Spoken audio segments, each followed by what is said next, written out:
Tuangalie matokeo ya mock form 4 katika mkoa huu wa Kagera. Tuangalie matokeo ya mock form 4 katika mkoa wa Kagera. Matokeo ni kama jinsi yanavyoonekana hapa. Kuna senta 306 ambazo zimeshiriki kufanya mtihani huu mwaka 2026. Kwa hapo utachagua senta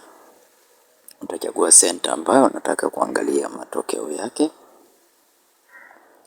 na matokeo yote utaweza kuyapata hapa.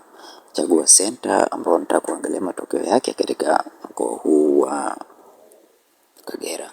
Kwa mfano unataka kuangalia hii Rubondo, basi utaweza kuifungua namna hii, na matokeo ya shule hii utaweza kuona hapa. Rubondo Secondary School, matokeo yake utaweza kuyaona hapa, na unachotakiwa sasa kufanya ni kuprint tu matokeo haya. Download PDF hapa, utagusa download PDF ili uweze kupata PDF ya matokeo haya kwa urahisi kabisa.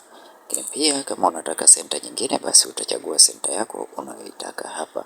Hakikisha umebonyeza neno subscribe, umelike video hii na umeshare video hii kwa wengine wengi zaidi.